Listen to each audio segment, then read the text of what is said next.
Strange things are afoot at the Circle K. That kid is back on the escalator again. Ain't gonna hurt. Here's my boomstick! Game over, man. It's game over. Welcome to the Bargain Bin. He's your host, Ben Mason.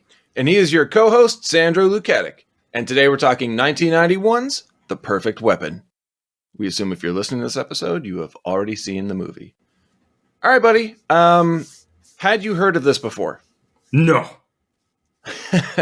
I'm not surprised. I only stumbled upon it in a video store. Like the VHS case was on the shelf. And I'm like, action movie I'm in. I was a kid, right? It was 91. And I remember watching the shit out of this movie as a kid.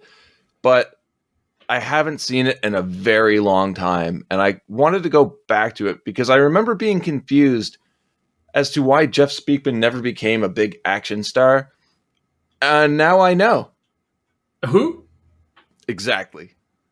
Oh, martial arts dad. Okay. Yes.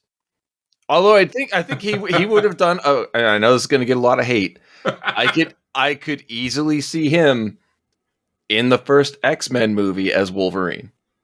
Yeah, I could see it. I don't see that you would get hate for that. Hugh Jackman fanboys out there. Jesus. I think if I was to put him anywhere, it would be maybe in the Terminator franchise, where the robots are supposed to look a little bit more unassuming in some situations. Yes, there's Arnold, but like you look at Robert Patrick, he doesn't look like an action star. He doesn't look like a human.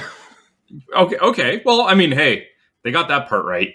But you know what I mean, right? Like it's supposed to be a little bit more unassuming, and he definitely has the martial arts talent. He just doesn't have like a action star look, right? Like he really does look like Kung Fu Dad. Yeah, he doesn't have a presence, which is you know what? a major Make that problem. A sitcom. Kung Fu Dad. There you go. Like I don't want to watch Kung Fu Dad. Oh, nobody would watch it. It'd be canceled after one season, but it would be a good casting choice. I would watch Kenpo Dad. Okay, fine, Kenpo Dad. Just when you make a sitcom, you gotta use terms that the masses are a little bit more familiar with, right? That makes sense. And yeah, not many people know Kenpo Karate. And I think this is the only movie, at least the only one I'm aware of, that features it heavily, and it looks fucking awesome. But you go into this not knowing anything, correct? I mean, that's kind of rude. About the movie. Oh, yeah. Correct. No, I'd never even heard of this movie before. Oh, that makes me super excited because there is a lot to talk about here. But I imagine as you're watching it, you're like, holy shit, it's that guy. Oh my God, he's in this. That's a great segue. Oh, yeah. I'm going to fuck this one up real bad, man. But go for it. I got to be honest with you, dude. This was one of those Commando situations. Oh, yeah. Where I was getting so high with the number of names that I just said, forget it, and stuck with 5. Because I did not want to keep writing down this minor actor played this minor role. There are so many of them. I know there are. So you might as well do a couple, but I don't even think we'll get all of them, and I don't have all of them. I can name a couple, maybe, but I can't tell you everything they've been in that we covered, because I know they've been in multiple. Sure, go ahead. What you got? Cary Tagawa was the villain in Showdown in Little Tokyo. Correct. Which also came out this year. What a banger year for him. Professor Toru Tanaka. Okay. Was Sub-Zero in The Running Man, I believe. Now, Plane Zero. Oh, that was really bad. It was such a bad line. Yeah. We must have covered James Hong in something, right? Mm-hmm. Not that long ago, really. Shit. What was he in? What did we cover him in? Are you actually asking, or is that you're thinking out loud? No, I don't know. I don't remember. Tango and Cash. Fuck, that's right. He was great in that. I feel bad I forgot. Mm-hmm. And honestly, for me, that's pretty much it. All right, cool. Well, not that it's a major one, but Cary Tagawa was also in Vampires. Oh, shit, that's right, he was. You did get Professor Toru Tanaka in Running Man, but you missed him in Last Action Hero. He was in Last Action Hero? Yeah, he was one of the just generic thugs. Oh, with like Al Leong and stuff? Mm-hmm. Yeah. Okay. Speaking of which, Al Leong was in this. Al Leong was in this? I totally missed him. Yeah, and I didn't even write that one down because this must have been like an early nothing movie for him. He's listed as Man in Crockpit Bar uncredited. Oh, there were a lot of people in that scene. Well, and that's why I didn't even write that one down. But yes, that was the case. John Koyama was a Hong Kong military officer in Spawn. I only wrote that because it was so recent that we did Spawn. All right. And Roger Yuan? Sure. I shouldn't be able to I shouldn't try to pronounce these. He was a kickboxer in Showdown in Little Tokyo, and again, a Korean soldier in Spawn. And again, the only reason I wrote that down was because Spawn was so recent. But honestly, there must have been 3 or 4 other names easily where I was just like, I give up. Yeah, that's fine. I get you. You brought up Terminator earlier. Yes. The writer of this movie also, well, he's uncredited, but he did one of the early drafts for Terminator Salvation. Oh, okay. Yeah, which I thought interesting. I kind of want to know the genesis, no pun intended, of that movie. But yeah, there's a interesting crew of people in this. I shouldn't be surprised because of the time and the genre, but it's nice to see some familiar faces in this movie. Mm-hmm. But let's just jump right in to a title card. It's a fine way to start an action movie. But we open Jeff Sanders, played by Jeff Speakman. I'm assuming they use the same names because I don't think he's the smartest guy in the world. That happens so often in action movies. Oh, yeah. Like, too often. You can't think more than they have to. I think it's also partially just like, we don't care. Yeah. Like, his first name is completely irrelevant to us. And this is the least construction worker looking construction worker I have ever seen. He should have started with him at a PTA meeting. Yeah, definitely. Like, his clothes are not dirty whatsoever. He doesn't look like he's been working at all. And he's like, it's quitting time. But one thing that really stood out to me here at this construction site is one of the guys in the background. I'm not sure what everybody here is digging, but this one guy has no idea what digging is. Because he's scooping up maybe a third, not even a third, a quarter of a shovel's worth of dirt and throwing it 6 inches to the side. I can honestly say I did not pay attention for this digging guy. Oh, I couldn't help. With movies like this, I have to look at the background because you know people are fucking up left and right. But then we're treated to probably the best opening song ever, which is Power by Snap. Like Euro dance rap group Snap. Nobody knows what I'm talking about when I just say the name of the song and the artist, but if you heard it, everybody knows this fucking song. Yeah, I don't have such high praise for this song. Well, it's not a great song. It's a great song for an action movie. We get our Kenpo karate montage, which, to me anyway, seems to be timed to the music. Dumb? Yeah. Yes. Of course. Yes, awesome? Absolutely. Awesome, though? Fuck no! Definitely. What are you talking about? It's so good. He's so good. And Speakman in like just his black sweatpants doing this looks like $1 million. And this really should have been a launching pad for him to become an action star. He looks like one of those images you would see in a movie where somebody poorly crops their head on a better physique. Yeah, definitely.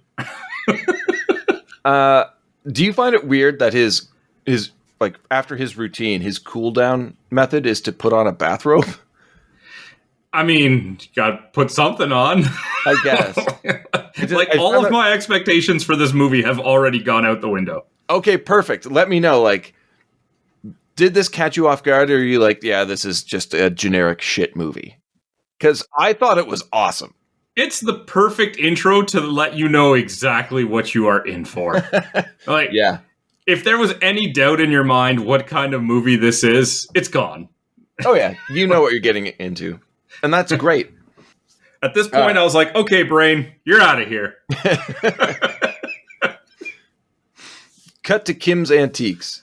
Kim Kwan, played by, I always say Mako, but I've heard people call him Mako. Oh, I'm not the right guy to correct pronunciation. I'm going with Mako, and this guy is amazing in everything he does. But here he's being muscled into allowing a local gang to use his shop to store their drugs. This might be the least intimidating looking guy you could have sent from your clan. Any of them. None of them are intimidating whatsoever. Kim, of course, refuses and receives a call from Jeff, who is concerned about what he hears on the other end of the line. This doesn't seem like the kind of phone call that's placed fairly regularly. No. I didn't get that impression at all. Nope. I do love how the gang member tells Kim he has no choice in the matter, and then everyone just leaves. Yeah, he's got to think about what he did. Yeah. Well, it's time for a flashback. Jeff's father, Police Captain Carl Sanders, played by Beau Starr, has a conversation with Kim about the problematic teenage Jeff. Kim's suggestion is to enroll Jeff in Kempo Karate to teach him self-discipline instead of standard discipline. So off we go to Master Lowe's Kenpo school. I mean, at least they didn't start the movie with the background, I guess. What do you think of the pass it down scene? It's a line of kids throwing chest strikes to the person to their right. Weird. Really weird, right? I guess. I don't know how martial arts classes are taught. I've been to a few. Not like this. Okay. Well, there you go. But yeah, Jeff gets cracked right in the chest by Jennifer, and Master Lowe makes her help him up. Okay. All right. Why is this character in the movie? Which one? Jennifer. Okay. I was going to get to this later. Okay. But I also have a massive problem with this. Jennifer needs to be a bigger character in this movie. And she was. They deleted a bunch of her scenes. Oh, okay. Because I was going to say, the first time I watched this, I came out of it thinking, did I miss something? Did she have a scene that I maybe dozed off for, looked away, got distracted? Paid a lot more attention to it the second time, and I'm like, no, she's just there to stand and look a few times. Later in the movie, the adult Jennifer is played by Mariska Hargitay, the daughter of Jane Mansfield, who's Hollywood royalty. She is not given a single line of dialogue in this movie. No, she looks. She looks. And every time she looks, Jeff just walks away. That's their interactions. I don't understand what they were doing with the editing. You did not... Okay, if you're not going to give her any lines in this movie, get her out of the movie. Yeah. Because she doesn't do anything.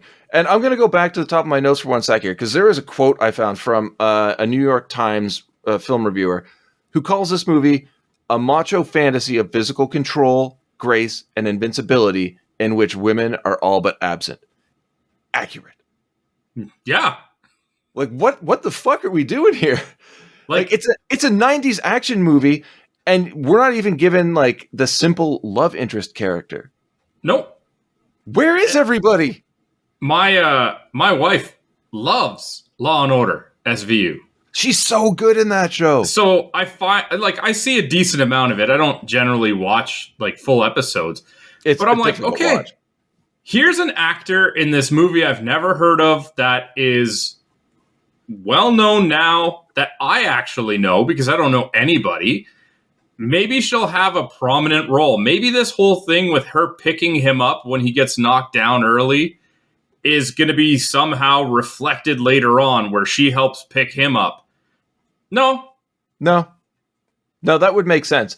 And I don't know what her acting talent was at the time, but judging by today, she is the strongest actor in this movie. Mm-hmm. Mm-hmm. And they give her nothing to work with.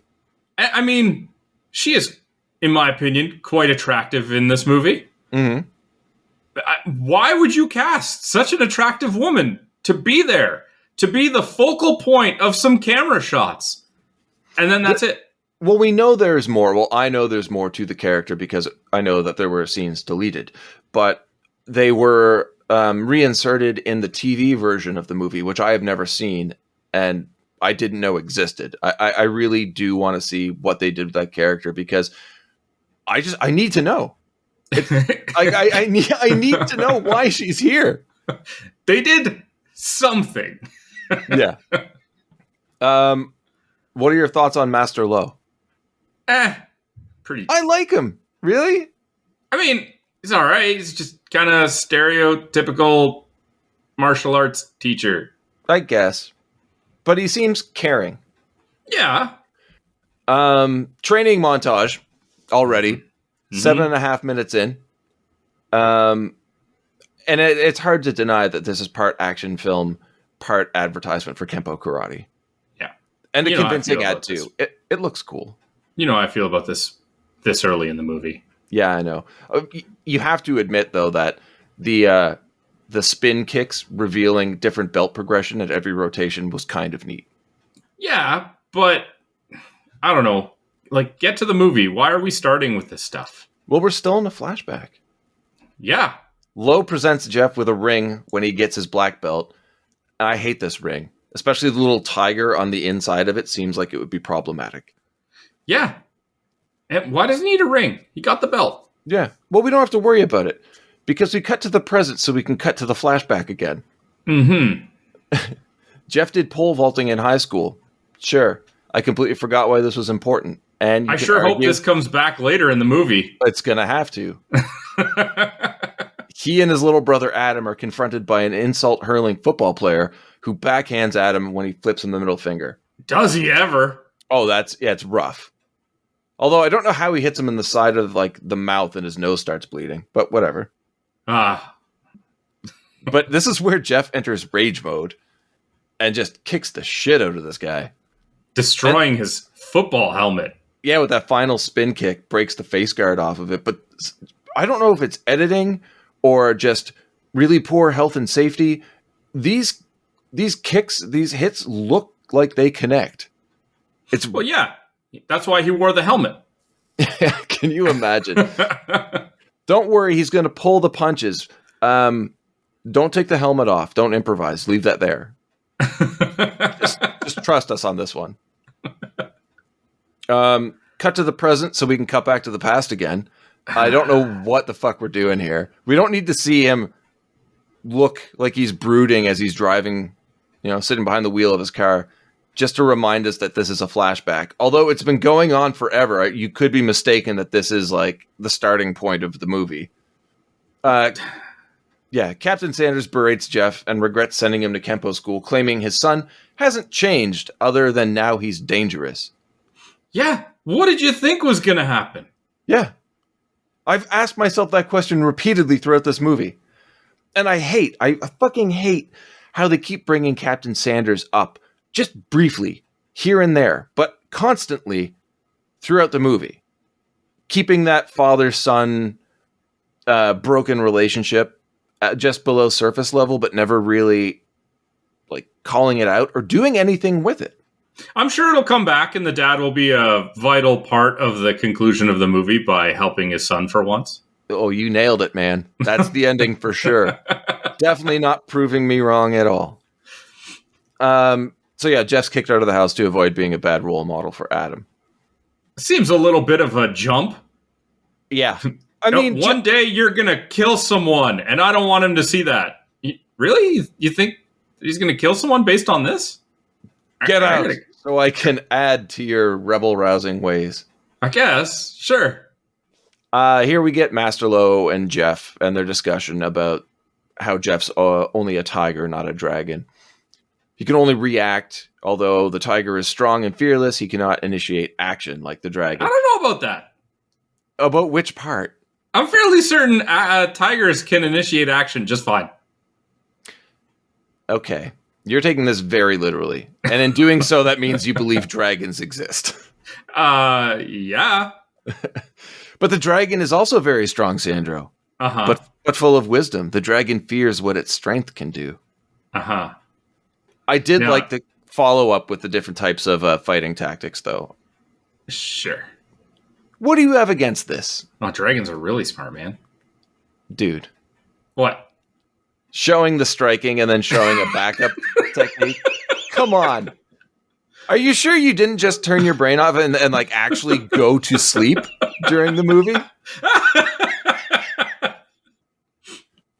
And they do a sorry attempt at foreshadowing Jeff's journey in the movie when Master Lo says, I have shown you the dragon, but you have not seen him. You will not find the dragon in any dojo. Experience will be your teacher.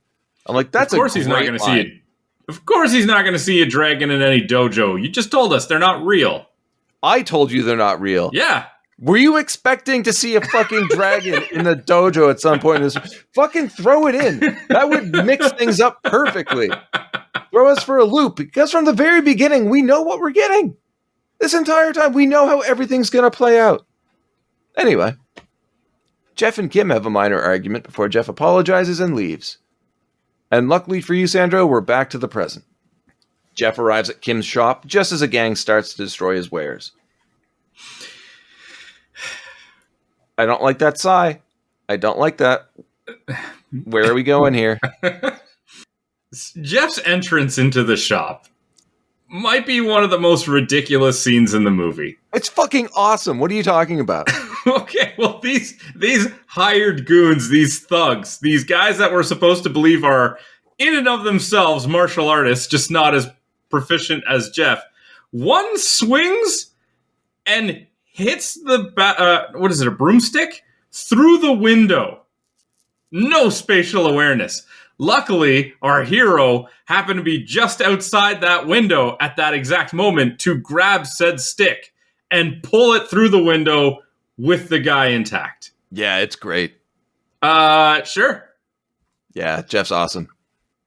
At least the scene has Rufio. Yeah, man. Dante Basco as Jimmy Ho. Also, that one guy in the back wearing that massive brown leather duster. You're not doing shit in that, except looking fucking stupid. But Jeff pulling that guy through the window, I thought was a great entrance, man. It was, except for the fact that the guy swung it through the window. He was trying to break the window. No, I don't think he was trying to break the window.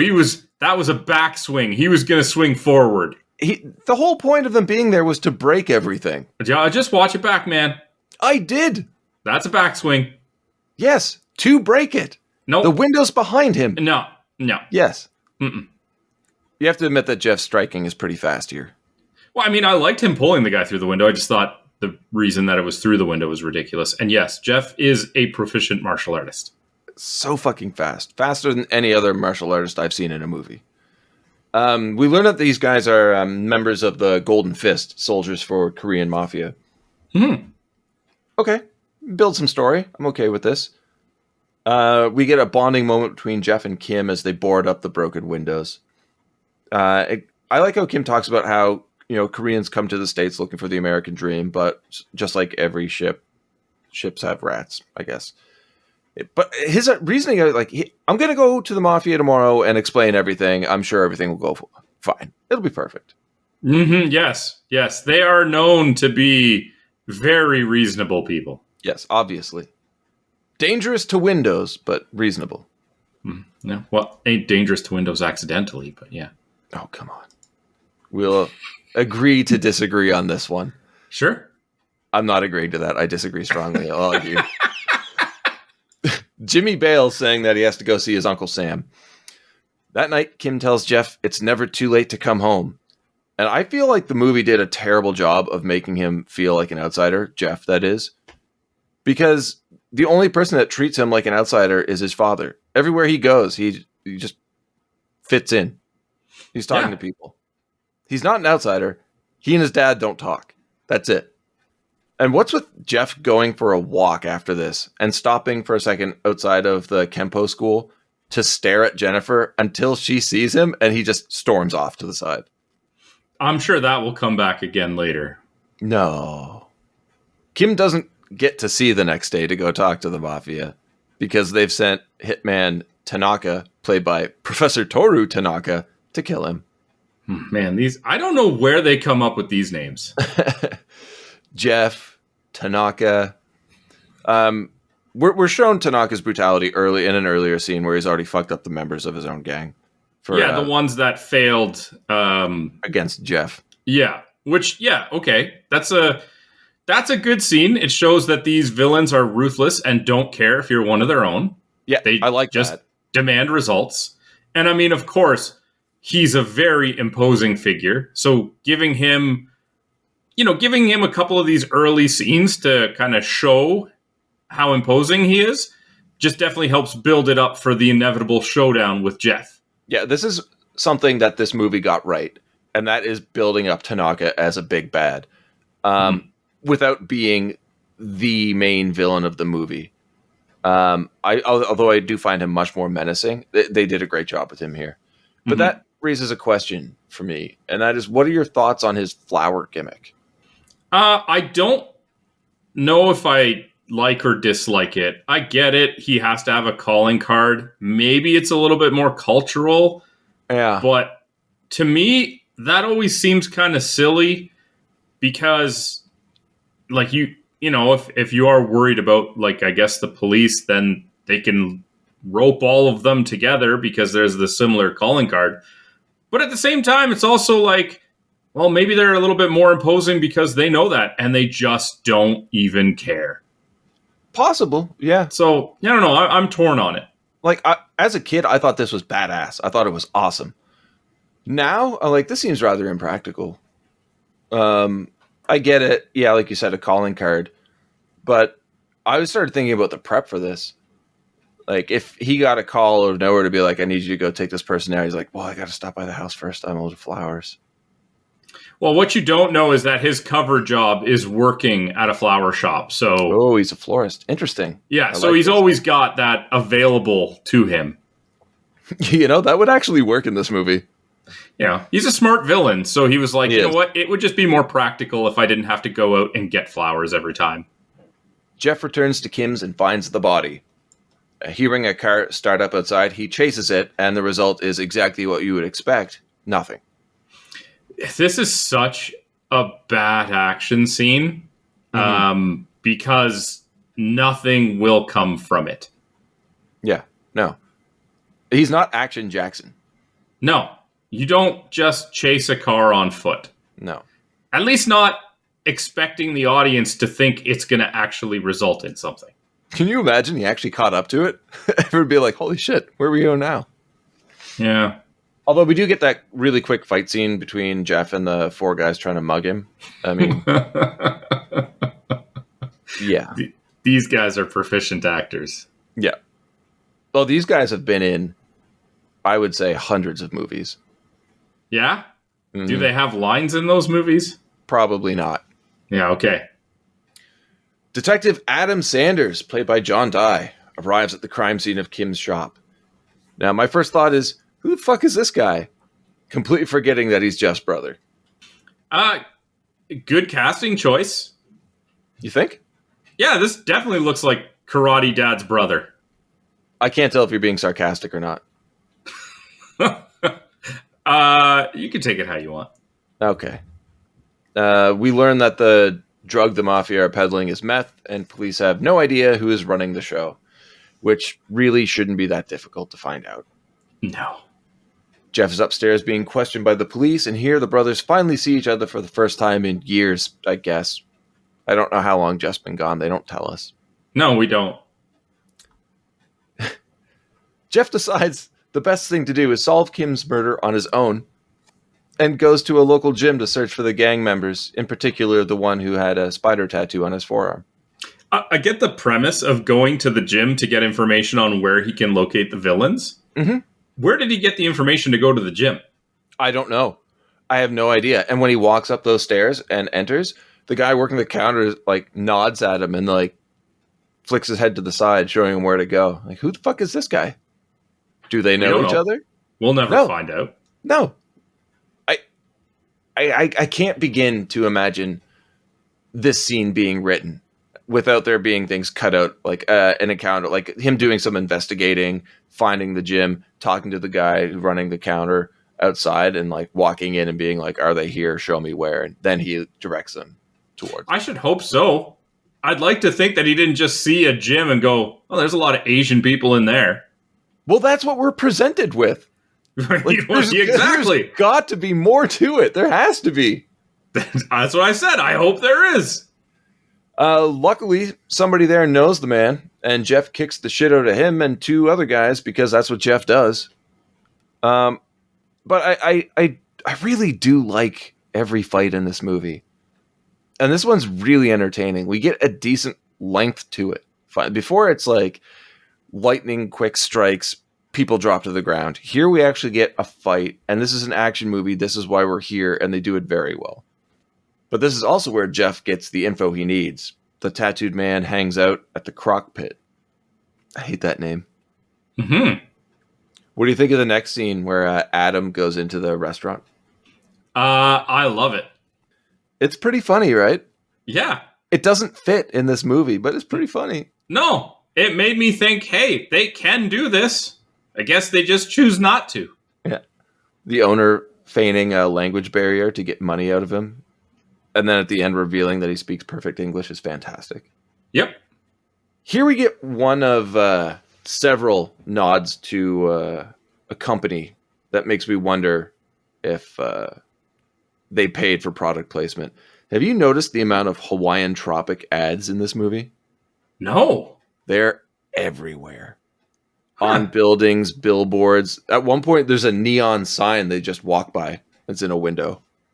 No, I didn't notice that. Yeah, it's because I was looking into the background, like I said, just trying to see any of the extras fuck up. And I'm like, these ads are fucking everywhere. But I can't find any reference to it anywhere in any of the research I did. Oh, okay. Cut to Kim's funeral. Jeff's father's in attendance, and the two finally see each other for the first time in what we assume to be years. And Captain Sanders simply walks away because this story's unimportant. I'm sure it will come back later on. You want to put money on that? No, sir. Okay. Adam shows that he's done some detective work and knows that there was a kid staying at Kim's place. He questions Jeff, but Jeff is more interested in a man staring at him from the back of the room. And this is Young, played by the amazing James Hong. He's great in everything. Yes? Yeah, I loved him in that episode of Seinfeld. He's just so good. Jeff also spies Jimmy, who immediately flees the scene upon being spotted. So Jeff tests out his running skills again and chases Jimmy, but of course, this is the second time we see that Jeff's not good at running. No, he's 0 for 2 now. Yeah. Adam shits on his brother for not telling him the truth and tells him that Kim would still be alive if Jeff hadn't come back to town. And that's fucking harsh. Yeah. And I don't think that's true. Yeah, you think that Korean mafia would have left him alone with the answer of no if Jeff didn't show up? Yeah, like Jeff showing up and beating these guys up who flee, and then he leaves. Like, they're just going to assume it was Kim that did it? I don't think so. It might have expedited it a little bit.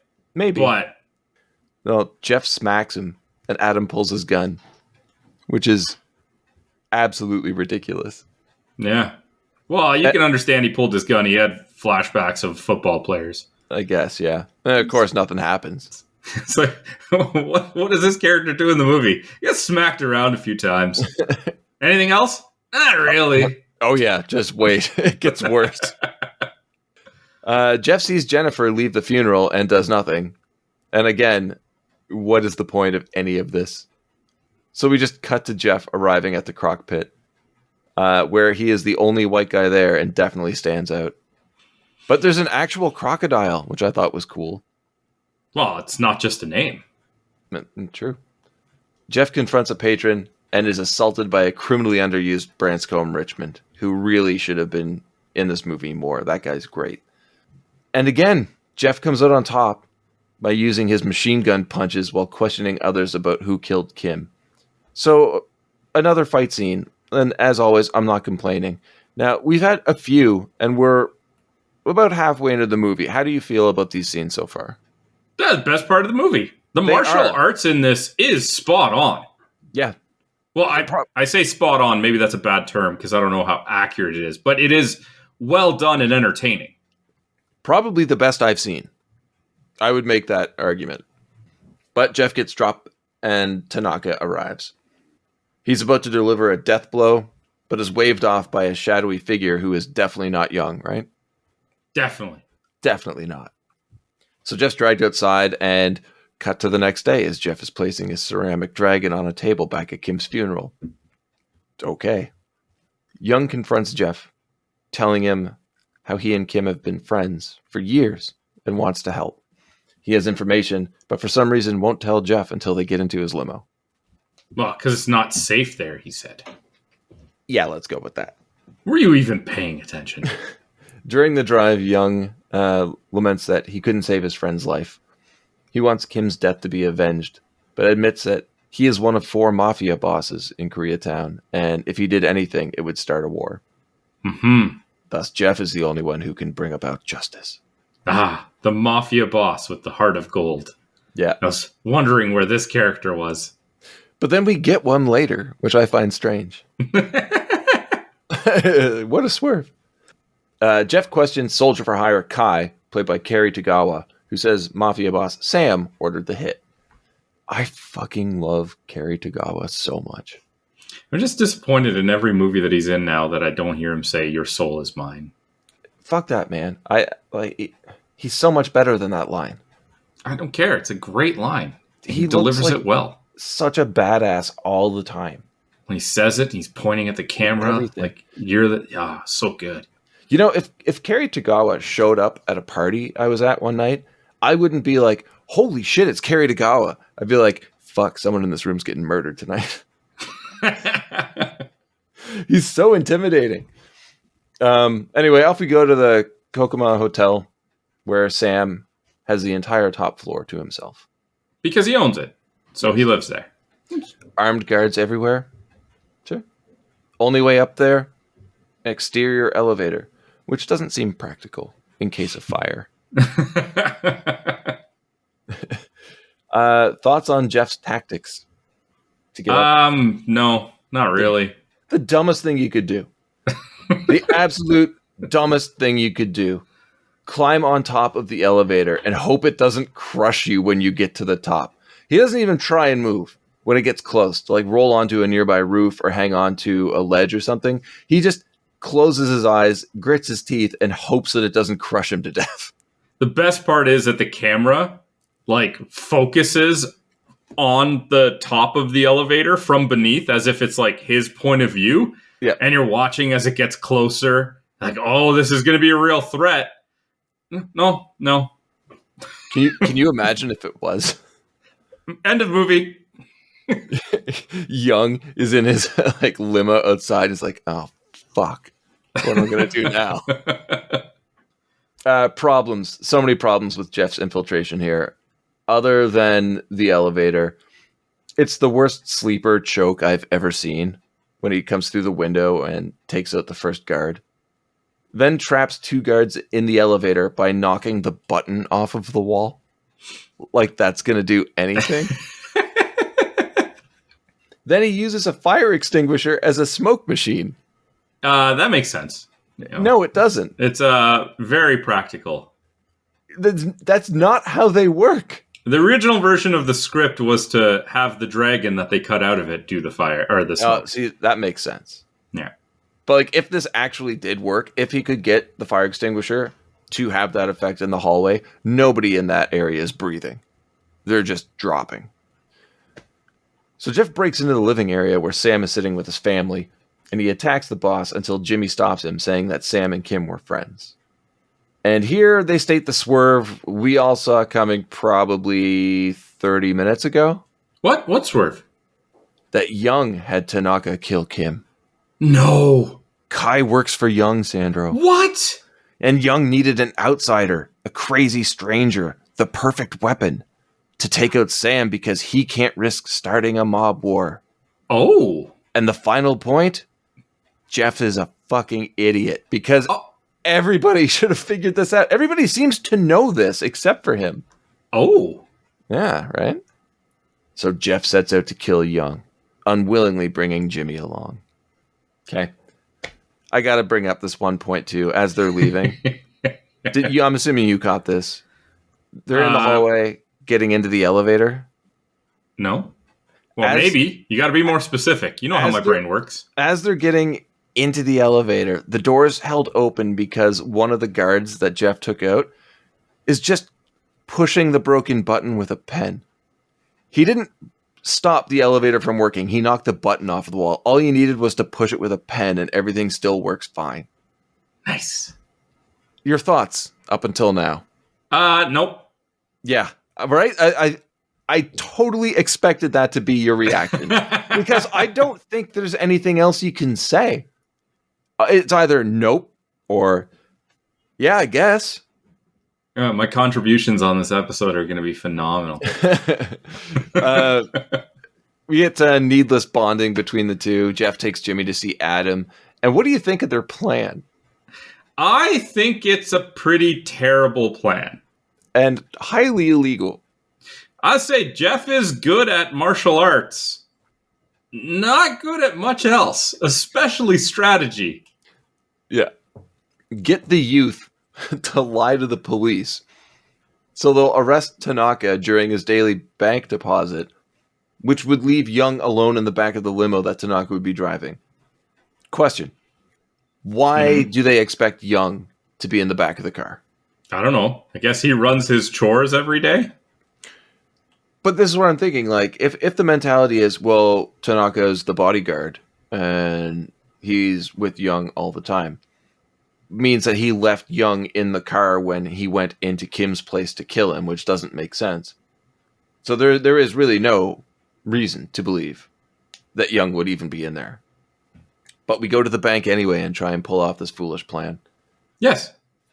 Cool back and forth between Jeff and Adam, which I actually enjoy, because we get this really common trope in action films where it's like the average Joe and the detective team up. Do you not like buddy cop movies? I can't remember. I mean, if they're done well, I don't have an issue with the genre. Have you ever seen The Hard Way? Don't think so. It's Michael J. Fox and James Woods. Michael J. Fox plays an actor who has to play a cop in his new movie. He's like this acting superstar. So deals worked out where he does ride along with the hardened detective played by James Woods. Only James Woods hates the shit out of him. It's a really funny action comedy. Good banter, amazing humor, great action scenes. I highly recommend checking it out. Anyway. Sounds phenomenal. The limo arrives and dumbass Jimmy blows their cover when he identifies the bodyguard. I have to ask what your thoughts are on the method Jimmy uses to identify What? Tanaka. Just 2 holes punched into the newspaper to look through? Yeah. Not conspicuous at all? No. I loved it. Oh, God. The look on Tanaka's face, he's like, oh, fuck.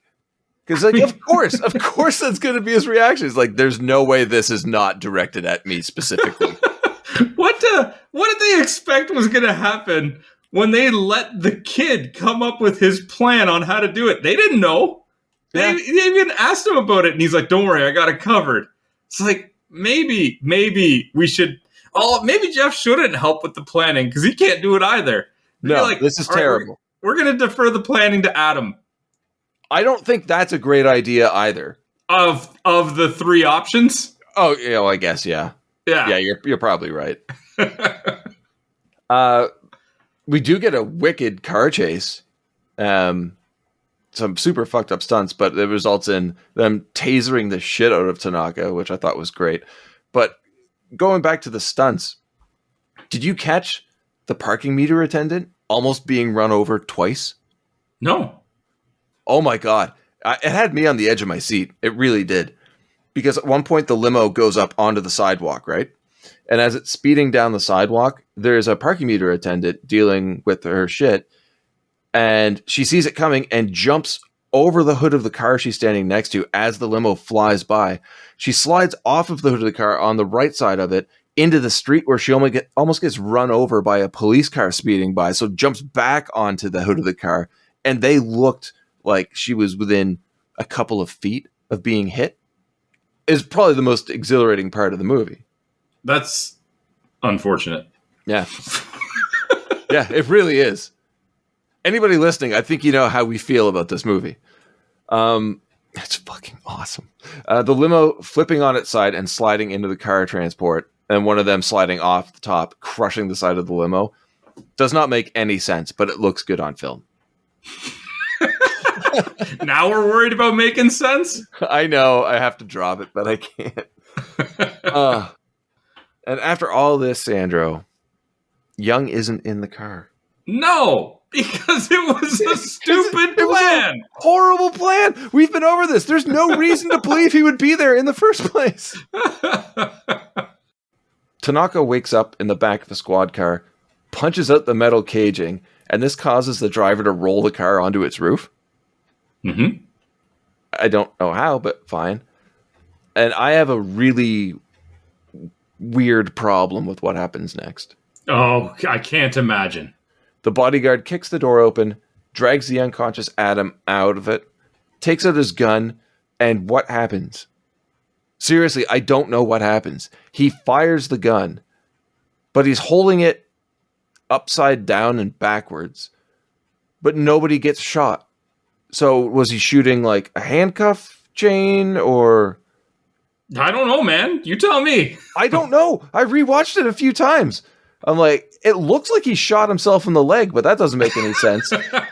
So I'm like, did he shoot Adam? Because Adam survives with a broken arm and a small bandage on his head. So I don't... Oh, fuck, though. Can you imagine if he actually did kill Adam? You imagine Jeff's plan got his brother killed, and he just goes on this amped up, brutal revenge mission? Fuck, give me that movie. No, well, his dad said it was going to be bad for him. In the hospital, Jeff admits to his lie, even stating that he didn't know who Tanaka was until they saw him at the bank, but it was Young's limo and it was a chance to get Young. If I were Adam, I would probably murder my brother in that hospital. I don't think you could, though. No, probably not. You got Karate Dad. Yeah, you got a broken arm, and he might be an idiot, but he knows how to fight. You imagine the doctor walks by and looks in, and Karate Dad's just beating the shit out of this patient in the bed. Yeah, well, that wouldn't be very Karate Dad-like. No, that's true. Wholesome. Yeah.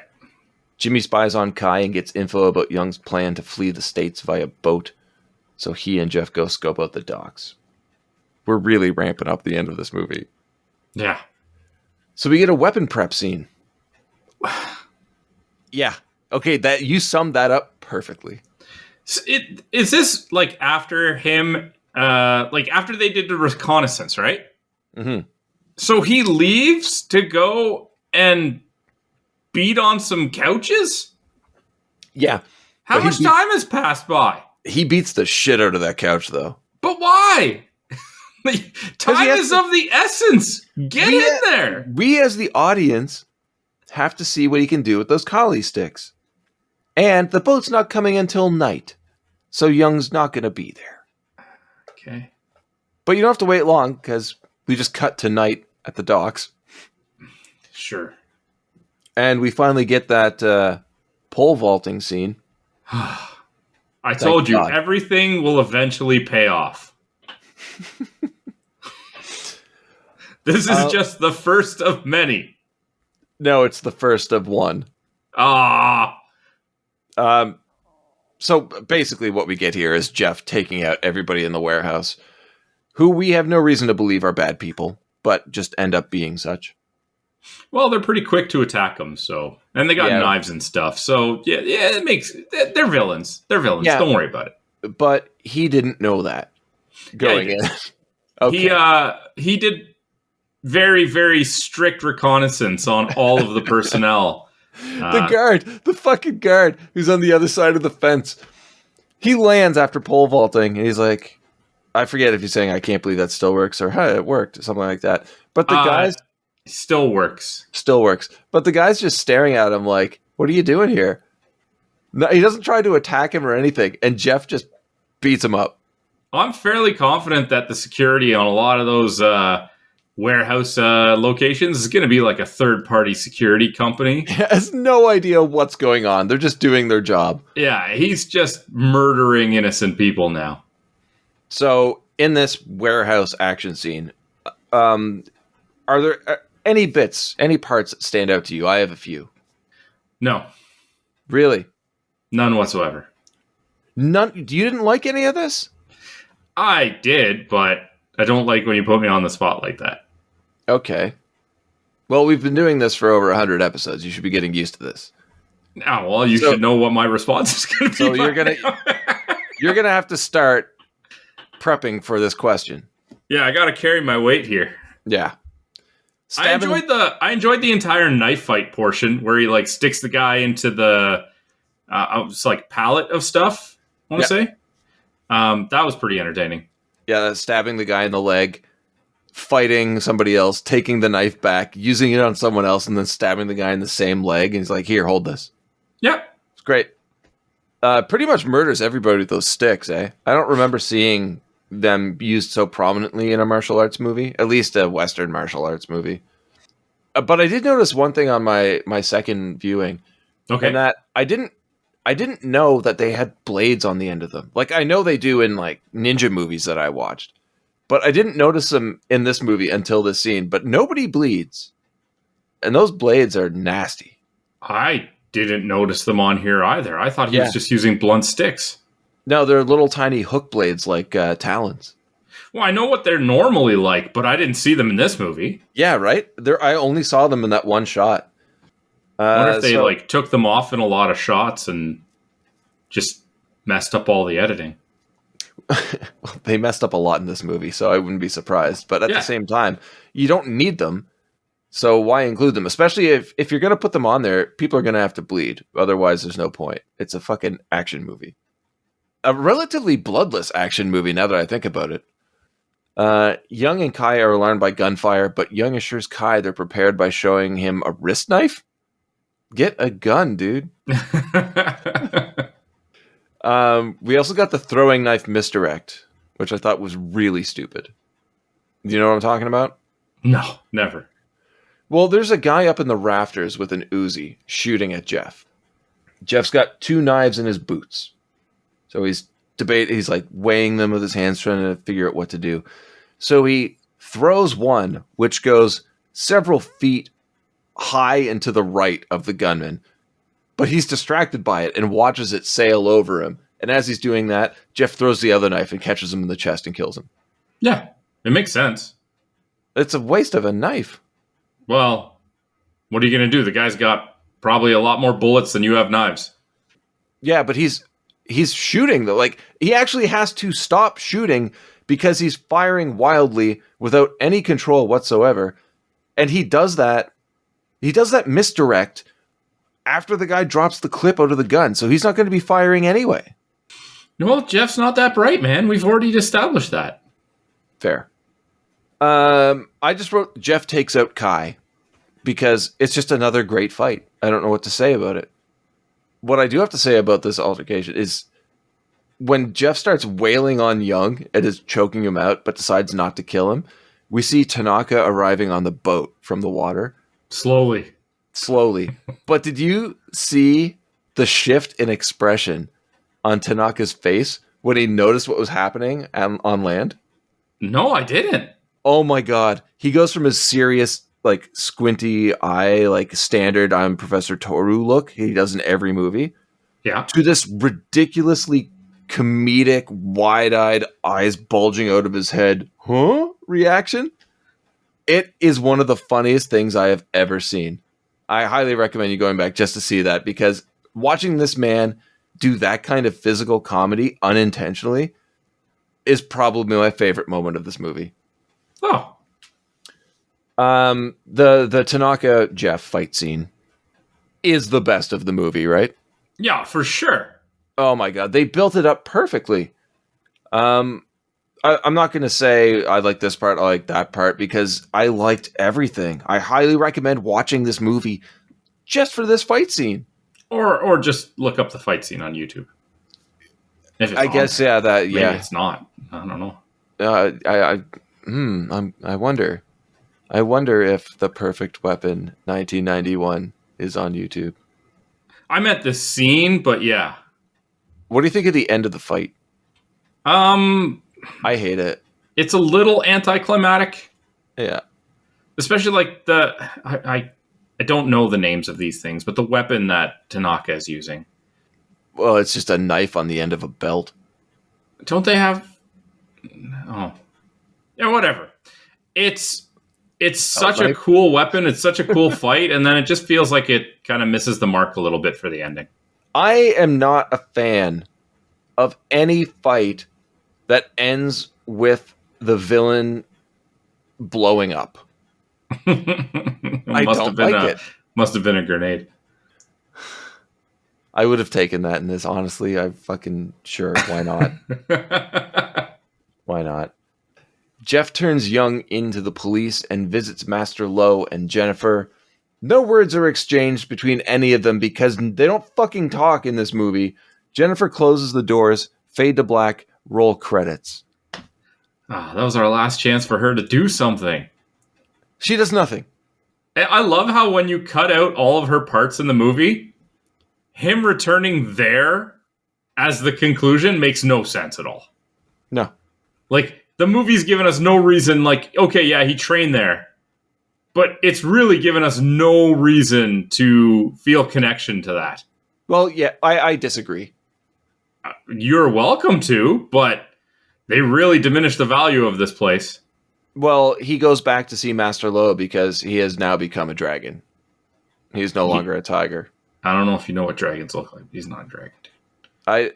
You motherfucker. There is such an attempt at telling a good story in this movie. It's just they hit the wrong beats at the wrong time, and it's a mess. It's a fucking mess. It should have been so much better than it is. It's still entertaining, don't get me wrong. But like you want to deal with a fractured relationship between father and son, don't just say that it's happening. Show us that, it's a constant throughout the movie. Don't just reference it. Make it matter. You're going to put Jeff and Jennifer in this and show that there's some sort of connection there. Well, then show us that there's a connection there. Don't just imply it without us having any reason to believe that that's the case. You want to show Jeff's growth? He gets shittier as the movie goes on. And then at the end, he becomes a dragon. I just like the fuck you say. Like what are we being shown here? It's like the whole movie is edited out of order and the important scenes were left on the editing room floor. But Sandro, let's get into numbers. Oh, it had numbers? Kinda. Okay. not good ones. Oh. Knowing that the big names in this movie aren't really featured prominently outside of, say, James Hong and Cary Tagawa and Professor Toru, of course. What do you think of the budget? What do you think the budget was? I have to imagine even the bigger names in it at this time were not big names. So $1 million. Okay, also think of the special effects and how everything explodes in this movie. You might want to bump that up a bit. They didn't even have a dragon in the movie. Fine. $3 million. $10 million. No way. Yeah. Not a chance. It's like, what's our expense report? One football helmet. Okay. And this charitable donation to Kenpo karate schools across the state. That's where they got their budget. The Kenpo schools paid them. Please make us an advertisement. Fill our classrooms. Got that sweet Hawaiian tropic money. It's gross. No, that was a statement, not a question. How much money did it make? $1 million. You are right. If you multiply that by 14, What? this movie made $14 million. All right. Well, good for them. It still didn't break even. Now, we've shit on this movie. You more so than me. I wouldn't say so. Okay. What do you think it got for its IMDb rating? Or what do you think it has for its IMDb rating? I'm going right down the middle of a 5. There's going to be people that absolutely love this for its cheesiness, and there's going to be people that absolutely hate it. It's a 5.9. Okay, that tracks. Yeah. Tomato meter? No way the critics like this movie. Might be 40. more than 42. So yeah. Oh, okay. Yeah. Audience? I'm going to go the other direction. I'm going to say 67. 63. Okay. So yeah, you're pretty close with all of them. I mean, it's exactly that type of movie. It's a popcorn film. It was trying to be more than it was, and it failed at it, but it still resulted in a run-of-the-mill martial arts action film. I don't remember seeing any popcorn in this movie. Though there was plenty. You also missed the dragons. I knew it. There was dragons. You lied to me. Awards? Yeah, sure. Who did you have for your least favorite character? Captain Carl Sanders. Huh? Bo Star. Jeff and Adam's dad. Oh, okay. He does not exist for any reason than at the beginning of the movie to push Jeff away. He's in a few scenes to play out the father-son storyline, which they never do. It's probably one of the weakest parts of the movie. And I mean, like, I think Bo Star is an all right actor, but he doesn't do anything for this character. And this character just doesn't need to be around. So get him off the screen. Ah, okay. You? Jeff Speakman. Oh, shit, really? Yeah, great martial artist. I don't like action movies that make their protagonist this stupid without it being intentional. Like, this guy is the biggest idiot. I wish I had something more clever to say about it than that. But every time this guy came up with a plan or made a decision, I was like, just go kick something instead. Yes, okay, perfect. I agree with you completely. Every single reason you stated, Yeah. and I'm going to jump the gun here, is why he's my favorite. He's my favorite character. You're very predictable. So unintentionally hilarious. He is a fucking idiot. And yeah, whenever he tries to do anything good, I too am like, you should probably just go kick something, man. You're usually just making it worse. Yeah, and every time you try to help somebody, the worst possible scenario is the result. It's fucking hilarious. Is he a good character? Fuck no. He's my favorite. So sorry. No, he's not a good character. He's a fantastic martial artist. Yeah. But like, the writing of this movie really should have had, maybe make his brother more of a prominent character and be the idea guy. Yeah. Because this is a whole nother level of bad. Yeah. So sorry, I know you normally would go first there, but I just had to. It was the perfect follow-up for what you were saying. That's okay. You don't need to apologize. Your favorite character? I'm going with Professor Toru Tanaka for just being the perfect, intimidating action movie villain. He's great. That guy is phenomenal. It is sad that we didn't get to see him in more films. Yeah. I mean, you look at that guy's life. He did everything, man. Like, it just bring it up right now quickly on Wikipedia. Charles J. Kalani Jr. was an American professional wrestler, professional boxer, college football player, soldier, actor, and martial artist, who in fighting rings was also known as Professor Toru Tanaka, or simply Professor Tanaka. That's a full fucking life right there, man.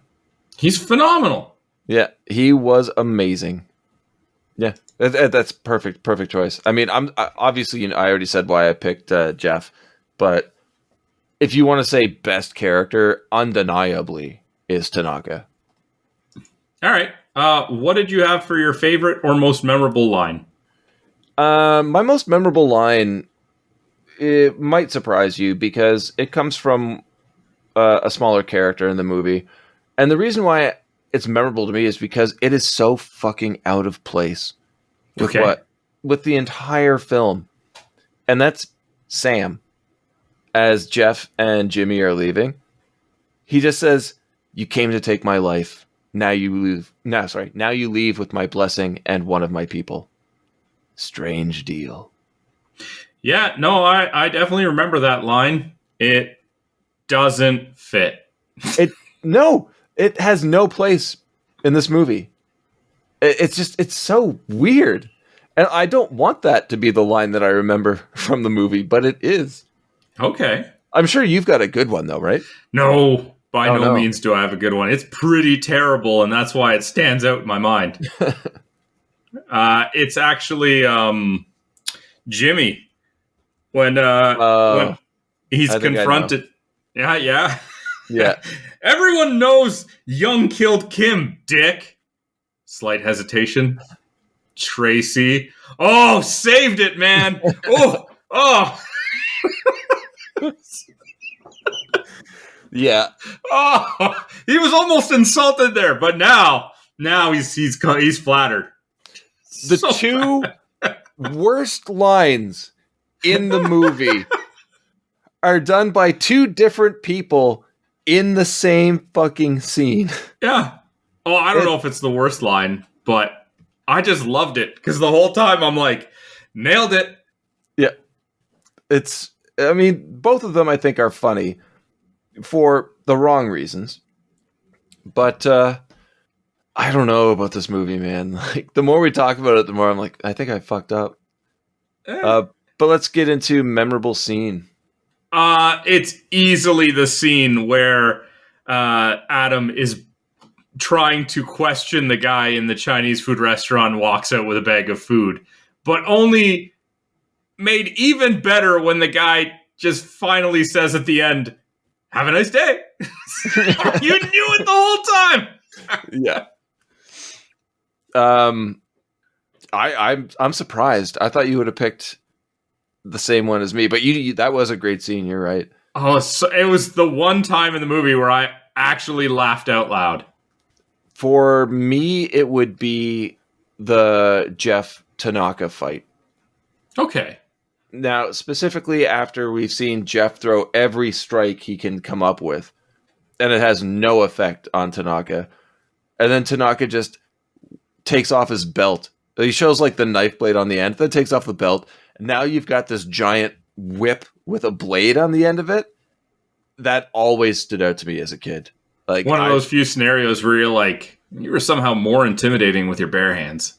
Yeah. Yeah. It's crazy. And I'm glad that, oh my God, what are we now? 32 years later?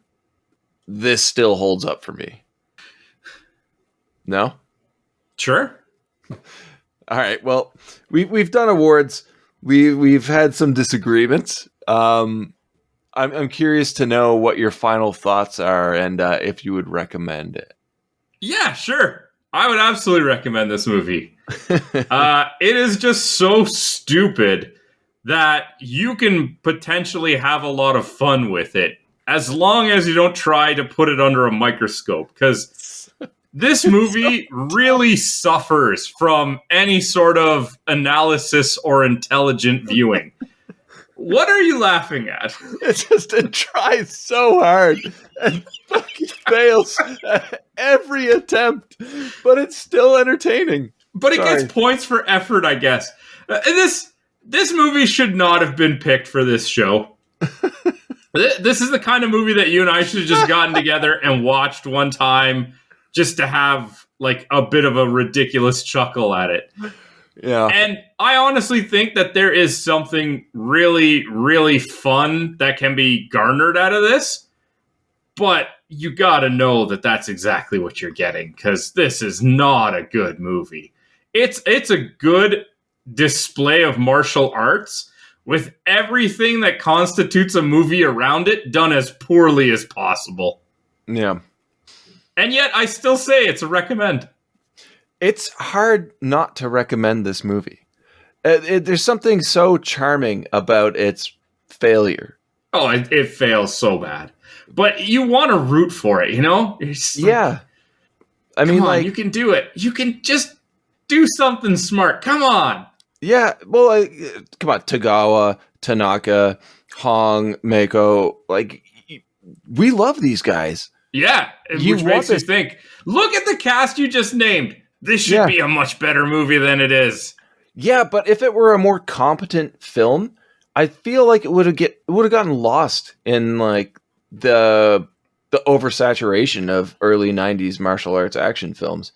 This is such a goofy result of a lot of hard work, undeniably, but I think that makes it stand out a bit, and it makes it a lot of fun.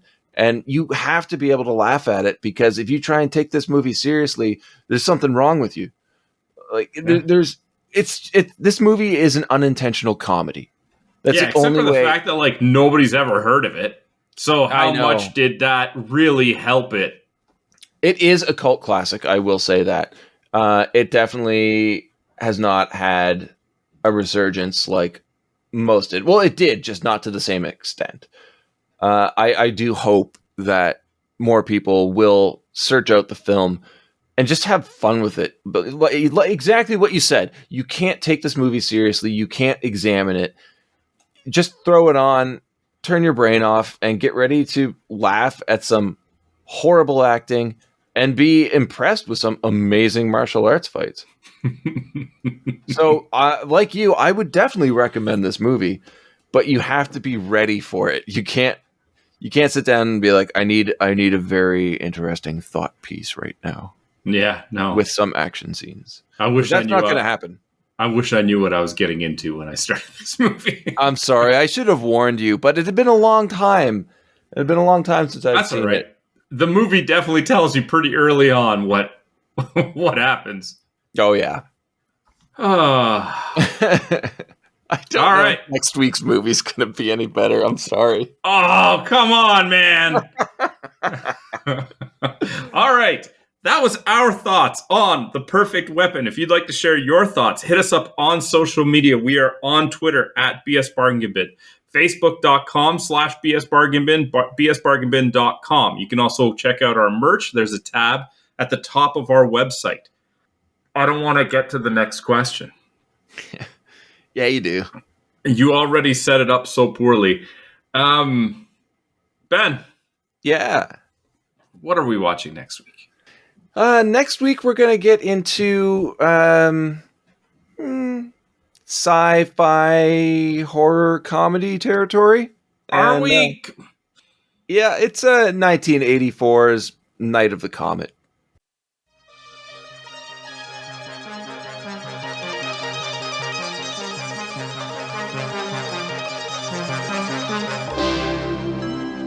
Did you ever wonder what it would be like to be one of the last people on Earth? We're talking Ghost Town! Who would you see? There's nobody. There's nobody. What would you do? Hey, I'm sorry if the end of the world makes me a little nervous. Where would you go? The stars are open! Well, get ready to find out, because the comet is coming into your orbit. The legal drinking age is now 10, but you will need ID. Let's be real. It's the Night of the Comet.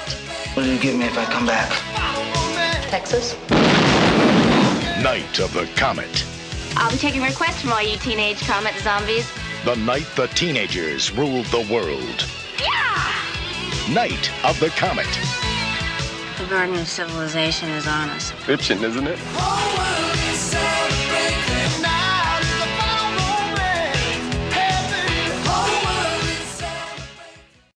Until next week, have a good one. All the best.